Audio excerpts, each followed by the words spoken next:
Good day, folks. Hi, and welcome to our webinar for today. And the webinar is titled The 7 Tips to Prepare for Holiday Examinations. What parents and students need to know. There's vital information that we as parents and as students need to be aware of in preparing for examinations that are right upon us. For those of you who may not have taken exams as yet, within the next week or two, you'll definitely be preparing for exams. And so I wanted to share with you today just some information that I feel will help you out in preparing for those exams. So what we are going to discuss, first of all, we're going to take a look at the purpose of this webinar. And that is really to help our students who are preparing for the holiday exams. It's very important, it's vital that we prepare or we review what we've been doing since the beginning of the school year, since August or September. And also, we're at the end of this calendar year. It's approaching the end of 2015, which means the midpoint of the academic calendar. And so we want to get the best start possible for the second half of the school year, or the beginning of the new year. You know, the New Year's are times that we have all these wonderful resolutions. And so we want to start just preparing now for our new year to make sure that we get off to the best start. Okay, so who am I? Who is this voice that's telling you all about exam preparation? My name is Bridget Mackey, and that's a picture of me there that you're looking at on the screen. I'm so sorry I couldn't, join you live today. You can see my face while I'm talking, but you can hear my voice, so that'll suffice for now. So a bit more about me. Again, my name is Bridget Mackey, and I'm not huge on titles, but if we had to describe me in a title or two, it would most certainly be author, publisher, creator, instructor, educational consultant. And so what I have tried to organize or arrange for you is just a channel, a vehicle for providing access to educational content. I have had the awesome privilege of working with educators in the Bahamas, and just to encourage them to get their content outside of their classrooms and to a wider audience. And so the goal is, to try to help to improve the educational process for children at the grade school levels. And the way I see that happening is through, a partnership with the major stakeholders. If you would have watched my video, I did another video on the 8 Steps to Mastering Grade School. I introduced the concept of partnership in education. And so I consider myself one of those partners, just a channel or a vehicle for getting content out there and into the hands of the folks that would most benefit from it. So my passion is truly education for both the young and the not so young. Education has played a very vital role in my life. And so this is my way of kind of just, looking, reaching back and trying to help some others along as they journey through life. So that's me in a nutshell. Here, I kind of touched on this just now. The educational process, if you look at it, it's represented, or it can be represented as a triangle where you have students as the focal point, and one point in the or one corner in the triangle. But you also have at the other points or ends of the triangle, you have the teachers or the school and administrative team, and you have parents. And so, in order for a triangle to be a triangle, all of the points kind of they need to meet. They need to cross or connect. So, what you have typically happening in your normal school, or your normal weekday when learning's happening, is you have your child interacting with teacher and school between the hours of say 8 to 3 or thereabouts. And then once that child leaves school in the evenings, they're interacting with parents. So a lot of times you find that this triangle, kind of stops at the point of just the kid interacting with the teachers or the school and kid interacting with parents. But a lot of times we find that there's not much or not enough interaction between teacher or school and parents. It may be difficult as parents with our hectic schedules, our hectic lifestyles to find that time to communicate with our child's teachers. But it's so vitally important. As we can see from this image, no triangle is complete if all of the points don't meet up. So, there is a huge gap that exists. Imagine if we looked at this triangle, if we took this bottom line connecting teacher to parent, if we took that line out, everything in the middle just kind of falls out. That's where these gaps are created, where our kids kind of get left, especially during those years when they need the most guidance. Even in the higher grade levels, you find in the high schools that parents don't connect with the schools as much, and that creates a gap. So parents, I would encourage you to just continually be in contact with your child's school, and just to help them along, to know that what's going on and to foster that relationship, that partnership with this very important stakeholder in your child's education.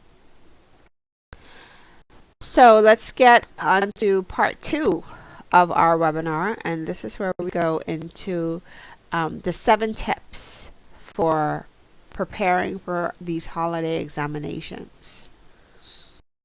Now, the first tip, I have here a step, but it's really the first tip is you want to talk to your child's teacher. We talked previously about just fostering that relationship, that partnership with the school. For the most part, many institutions of learning, many schools would have had opportunities so far in the school year to host a PTA meeting where parents get to come in and kind of interact with teachers and the administrative staff. There may be one-off cases where that has not happened as yet for the year. But parents, it's incumbent upon you that you make that connection with your child's school, with your child's teacher. Um, you know, there are different ways of communicating. Technology is just It's amazing right now the access that we have to people all over the world just through the use of technology. So, what I would suggest is, at the least, if you can kind of get a hold of, an email address or a phone contact and maybe, message or WhatsApp your kid's teacher. Now, I know this is particularly difficult. Sometimes if your kids have numerous teachers, just trying to stay connected with all of the teachers, excuse me, it's kind of a juggling act, and especially if you're dealing with limited time, you may not be able to access all of your kids' teachers. So, in that instance, what I would suggest is if you can't go direct to the teachers, formulate that relationship with the administrative team. Just kind of let them know, well, these are the goals that we have set, my kid and I, and you are a vital part of my child's educational success. So I would like to have access or be able to communicate a bit more often with you, just so that I remain as a parent on top of what's going on in my kids' education. Um, a lot of schools, they have applications or their school a website or grade tracking systems that parents can kind of log on to and gain access to what's going on academically. And that's a good tool, but in the event that it's not updated often enough, you may kind of miss out on some of the details. So you may, miss an opportunity to try and fill a gap while it's forming, if that information is not real time information. I know of one school here locally in Nassau that they have a tool whereby the teacher can kind of report to parents minute by minute what's going on in the classroom. So, if your child just took a quiz and got 100%, they can kind of send you a note, oh, your child just got 100% on a quiz. Or if they had to if the teacher had to discipline the child, Johnny got out of line, so I had to discipline him. To me, that's a bit much, because it takes away from the interaction between teacher and child, or what's going on in the lesson if they're sitting there typing notes all day to parents, especially if you have a large class. But the point is, you want to find a mechanism to communicate with your child's teachers, with your child's school on an ongoing basis. Just because that communication, that link in the triangle, that is vitally important. Everyone needs to be on the same page. So, step one, especially now that we're talking about exams as well, you want to make sure, are we on the right track? Are we are we at a good place? What do we need to address? Not just academic wise, but maybe socially, behaviorally in the classroom. How is the child's behavior? That all of that plays a major role in the child's success. So, step relationship.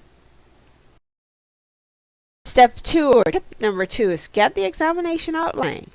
And it's not saying that, I want the answers or I want exactly what's happening on this test to give my child an edge. No, it's okay, well, we've covered X amount of topics since the beginning of the school year.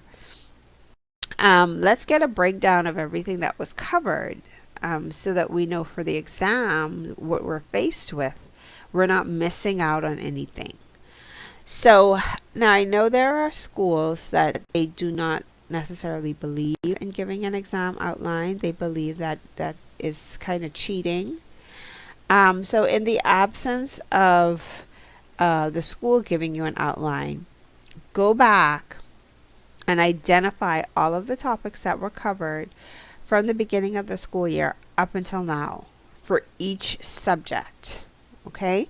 Now, what I should have mentioned here, and I regret not starting these webinars at the beginning of the school year, because had we started with these sessions at the beginning of the school year, I would have been able to tell you that a planner becomes vitally important for your child, simply because a planner gives you the opportunity to kind of cover each major topic for each subject that you're covering as you go along.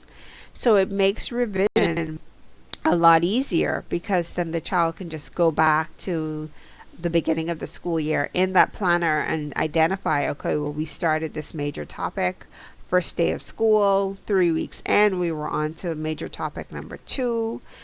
So it gives a mechanism for tracking everything that was done for the entire school year.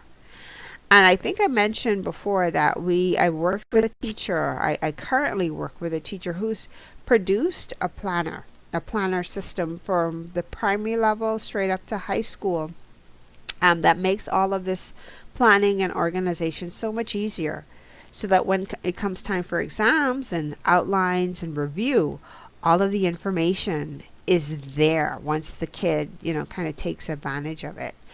And I'm just going to put a plug in right now as well to say that that planner system is available in the online course on studying and study habits, available by Step Above 10. This video will also be a part of that course, that entire course. But one of the tools is definitely that planning tool. It's in the form of an app, I would call it, and where the kids can actually go in online and type in key information, so they can, if they have a tablet that they can take to school and use at school, or even or the computer, if they have access to their computer labs. In the absence of having the actual physical planner, they can use the planner app, the Past Planner app, and go in and update it with all of that vital information. So again, sorry we didn't have this all kind of available to you at the beginning of the school year, but it's available now, and we can use it to help us going into the second half of the school year, so that we can finish strong. But back to examination outlines. So get it from the teacher, each subject teacher. In the absence, if it's not available through the subject teacher, then you want to go back through your notes and kind of see what you did from the beginning of the school year up to this point. And you'll use that as your outline. Those major topics, go back and review all of those. Okay? So that's tip number 2. Tip number 3, we want to create a study schedule. And so the idea here is planning for success, which is a vital component to just a successful living, a successful life in general. You want to be prepared. And so, especially with exams right upon us, if you don't have a schedule in place, you need to get one, like today. And again, I'm going to make available in the course, you'll have access to a schedule app where you can go in and fill in hour by hour each day, what you plan to cover, and for how many hours. So, you may decide that, okay, Monday is math day. In fact, I think for most of us, every day should be math day. Math is about practice, but we'll talk about that a little bit later. So you want that schedule that you follow as a part of your study routine, and make sure that if you've allocated an hour to a subject, that you spend that complete hour. If you need more time, go to the subject next on the list. And once you're done with everything, that subject that you needed more time with, try and allocate an additional 15-20 minutes just to go through the points that you may have missed.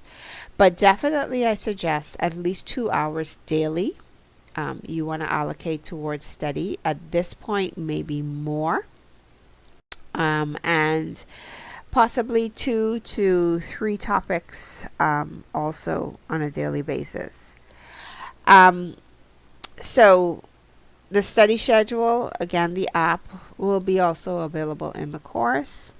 And also for this presentation, the slides are going to be available in the course as well, just in the event that, what you're seeing on screen is kind of fuzzy, because I'm actually watching the stream right now and it's not 100% clear. So I'm going to make the slides available to you as well. Okay.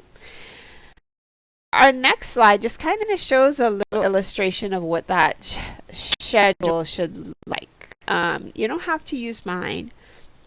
You can use your own. You can, create a little mock study schedule in Excel or whatever spreadsheet application you prefer. So, but just so that you have an idea, you can kind of use this as a guide whereby you want to definitely schedule in breaks, short breaks, just to get away and absorb the information that you've covered. And also very important, if you still have homework at this point, your study schedule is designated focus time outside of homework time. So let's say that you allocate 2 hours for study. If you still have homework, you shouldn't be doing homework in that 2 hours. You need to still go and allocate your homework completion time. Study time is focused specifically for study. Now, homework may assist in your studying, but typically what happens is homework is for now. It's topics that you're covering now you would have just covered. The study schedule says we're going to go back to the outline that we have and we're going to cover topics. We need to schedule in time to cover topics that I was introduced to from back in September. So this is why it's important to make sure that your focused study time is separate and apart from homework time, even though homework can assist you with your studying. Homework is more now specific information, whereas with your study schedule, it's starting from several months back. Okay, just wanted to point that out.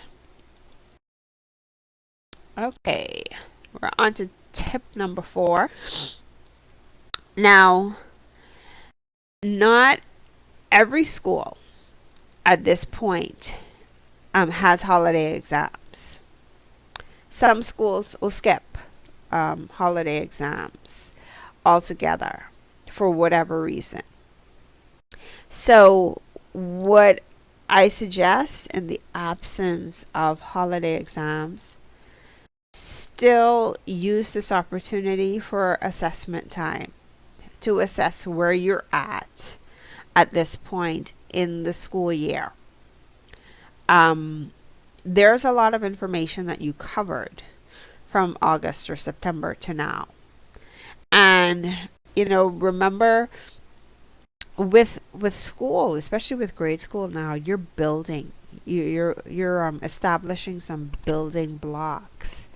So, what you covered in grade 1 is the foundation for what you're going to do in grade 2. Grade 2 becomes a foundation for grade 3. Grade 3 becomes a foundation for grade 4, 5, 6, and right on up. And so what the assessment does at this point in the year is it makes sure that you're on track, that you're laying a solid foundation at whatever grade level you're at currently. And, so assessing where you're at becomes important because let's say there's something that you covered in a subject area at the beginning of the school year. It's not very clear and it just, you kind of winged it, you got past it, but you still don't quite understand. And then you find out that, well, that's a major component for what I'm going on to next. And so if I didn't get that at the foundational level at the beginning of the school year, coming towards the end of the school year, it's building onto something else. And then, once I get to the next grade level, then definitely I would need to know that concept. It just creates a big mess when you don't, when there are gaps along the way. So doing an assessment at this point helps you to identify what gaps exist so that you can kind of address them beginning now, and definitely moving into the new school year you would have taken care of those. So you want to go back to step 2. Definitely take a look at all of the subjects that you've covered from August to now, and see where there are maybe, where there are gray areas, where there's some stuff that you don't understand, but you need to understand it. It's all vitally important. And, of course, you're setting yourself up for the great or a good start to the new school year. So you want to make sure that you end this year really strong, really well, and that will only happen if you have a clear idea of where you are in terms of your knowledge going into the holidays. Okay. Tip number 5. This week, in fact, day after tomorrow, for many kids, is Thanksgiving holiday. So that means a lot of food and family and fun, right? So, the tendency is, oh, I'm looking forward to Thanksgiving. I'm looking forward to the holidays. And studying, it's just kind of a bummer. It kind of just interferes with what I have going on. But, we can't get away from it. It's just one of those things. It's a part of life, right? It's unfortunate that studying has to happen, or exams have to happen during the holidays, but that's just one of those things. So what you want to do is you want to make sure that you balance that out. That you, once you have your schedule in place, the schedule that we did back in step 3, or that we talked about back in step 3, once you have that schedule in place, you're going to arrange all of your holiday activities around that. So let's say, for instance, Thanksgiving Day is coming up, and in that afternoon you're going to be hanging out with your family. So you would have typically had, say, 3 hours scheduled to study, but now you're going to be hanging out with family.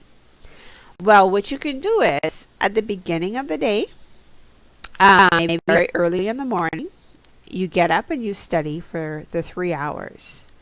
Or let's say starting today, between today and tomorrow, you allocate an additional hour and a half to cover the time that you're going to miss on Thursday. Same thing for Friday. Same thing for the weekend. If you have any events scheduled and it's going to take away from your study time, try to schedule those hours in around that event, or schedule that event around your study hours. But you don't want to miss any of the time. Each hour, each minute of study is important. It's vital at this point in time. So try to work out a schedule where you prioritize your time, you arrange your time, so that you take advantage of the opportunities. It doesn't have to be an either or just because the holidays are coming up. You can still, manage the time whereby you put in the study, but you also take advantage of the fun opportunities that comes with studying. Oh, sorry, with the holiday season. Okay, so we don't want to completely deprive you of your fun, but we just also want to be mindful that we do have to continue studying. Okay, and that it's very important right now. Okay, and the other thing is rewards. Parents, schedule some rewards in. Let your kid know that, okay, once you perform, you created your study schedule, you stuck to it. So now, we can go shopping on Saturday, for an hour. We can, do something fun, enjoy Thanksgiving dinner or whatever. But the important thing is, once the kid would have created that schedule, stuck to the schedule, put some reward mechanism in place that made it, all worth it. It makes it so much sweeter, the time and the sacrifice and the effort that is put in when you know that there's a reward waiting on the other end of it. So use the reward system to reinforce that behavior. Okay. Okay. Step number 6, and we started to touch on this previously, where you want to begin planning for the new year. We talked about the assessment in step 4 or tip 4. So you want to use that assessment to just kind of gauge where you are now and what you need to do go leading into the new year. You know, New Year is a time for resolutions. It's a time for, okay, this is kind of what I did well this year. This is kind of what I didn't do so well this year. But in the new year, I'm going to change all that, or try to change all of that, or at least take some steps towards changing all that. So now is the time to do that, to start planning for the new year and what you want a successful 2016 academic year to look like. So use the assessment to help you there. Once you know the areas of strengths, you can kind of reinforce the behavior, continue doing, make a plan to continue doing what you've done to generate that type of success. And then, if there is an area, or if there are areas of weakness, then you can create a plan to address the weakness. If it was that, I'm failing language, I don't have enough writing assignments in. Well, what are some of the things that you can do to address that? Maybe you need to spend some more time, maybe with your language teacher. She could help you with some writing points. I don't know. Or maybe you need to do some more reading. So you can make a plan that every week I'm going to spend an hour in the library and do some additional reading. So just have a plan in place for the new year. Some things that you can do to help improve or help reinforce what you've done well this year. And the new year is a great time for putting in for these resolutions. A lot of us start the year just excited. Okay, or I'm off to a new start. I'm gonna turn over a new leaf this year and make it better. So, now is a good time to start planning for that.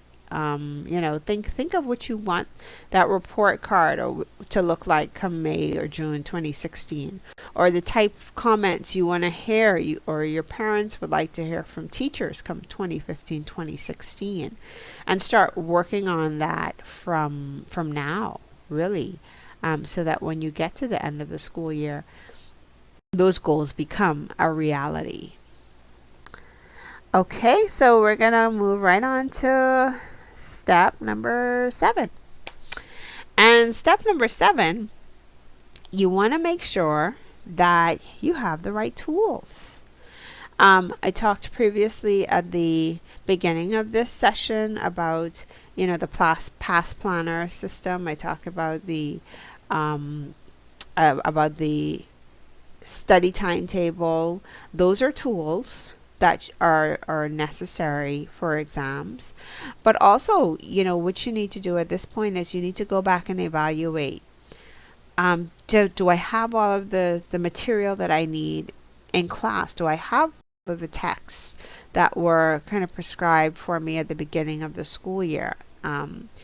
Do I have all the handouts that I may have needed from class, or any links to any websites? Am I missing anything? And if at this point you are, that can be one of those gaps. If you are missing your tools, you want to make sure that you can get them now. Definitely don't go into the new year without them, but get those tools because they play a vital role. There's a reason why they were prescribed for you, because you need them. They're part of the bigger picture. Now, if you find that you got an item, you got a tool that is not being used, parents, I'm going to ask your help on this one. I need you to go to the teachers or go to the school and find out, why are we not using this test? Why are we not using this resource? What was the purpose of me investing in it if we're not going to use it? And just encourage the school, encourage the teacher to use it. Or if they're not going to, find out how you can get a refund. Find out what would they suggest instead. It's a replacement item that can be used instead of that text that's not being used. But with classwork, just kind of go back and evaluate. Do I have everything that I need in order to be successful? Even for the exams, I want you to start thinking about, for each exam, what are some of the things that I need to take into the exam with me, and identify those now. If you need a calculator, a scientific calculator, if you need a geometry set for math, if you need pens, pencils, these may sound like simple items, but the importance of preparation is it puts you in the right mindset when you actually get into the exam. You don't want to get there that morning and you realize, oh, I don't have a pencil, I don't have a ruler, and you're kind of scrambling about trying to find these things, and it just puts you in a completely not healthy mindset, taking an exam. So make sure you have all of the right tools, not only during the school year, but also, in the exam itself. And in terms of like tools to help you prepare for exams, I want to kind of point you towards or tell you about Step Above 10. That's part 3. Step Above 10, what that organization is about is in Nassau, in the Bahamas. That organization helps kids who are preparing for national exams. We have exams that happen, like assessment type exams that happen at the 3rd, 6th, 9th, and 12th grade levels. So Step Above 10 is all about helping kids at those grade levels to prepare for these exams outside of your regular classroom setting. So, different schools have different curriculum. So Step Above 10 kind of fills in the gap for the national curriculum, where kids have access to that information and they can be tested or be provided with information that they will be tested on and assessed at the national level. But it definitely, the tools available at Step Above 10, we just now extended into the online course platform. And we're starting off with math courses at the primary level. So we have 2 math courses available at the primary level. Of course, we also have this particular video as a part of a course on studying and study habits and study tips that will help you throughout the school year. So we are a resource to help you in terms of study, in terms of, course content, course information. So definitely go ahead and check us out. The web address is that's STEP dash above 10, the number 10, .teachable.com. And you'll see these courses listed there. I'm happy to say that during the course of the holidays, we will have deeply, deeply discounted courses, and possibly into early into the new year, so that you can take advantage of some of these resources to help you along with your studies. We talked about gaps, and any gaps, anything you may have missed from the beginning of the school year. Well, you can check out our site and kind of just see if there's anything on there that can help you fill some of those gaps. um, like I said, this particular video will be a part of our studying tips course, and in there you're going to have access to the plan that we mentioned, the past planner system, as well as a lot of goodies for different subject areas like your math, cheat sheets for math, for science, cheat sheets for language, just helping you out with parts of speech and different language related stuff. We'll also have in that particular course just study tips for the main subject areas. So for your language, your history, your sciences, your math, you'll get a breakdown as to how to approach studying for these subjects.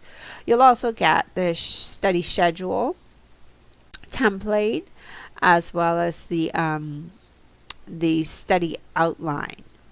How to break that down, and how to record that, so that you have that as an organizing skill going into the new year. Okay, so again, that website is step-above10.teachable.com. Go ahead, check us out. You can look for or stay tuned to my YouTube channel, and I'm going to be announcing probably within another couple hours, over the next 24 hours, the discounts that you can obtain, discount codes to get some of those courses at a discounted rate. Okay, so that's about all I have right now. I thank you so much for joining me. I thank you for your attention. And if you have any questions, if there's anything that you would want to ask, related to this, or just education in general, anything related to 8 Steps to Mastering Grade School, or any of the courses that are posted, send me an email. Shoot me an email. You can reach me at Bridget. It's BRIDGETTE .Mackey MACKEY @gmail.com. And so let me know what questions you have. What we can probably do is compile those questions and address those in our next online session. Or if not on an online session, we'll probably do some course so that you can have access to that. So again, thank you so much for tuning in, and I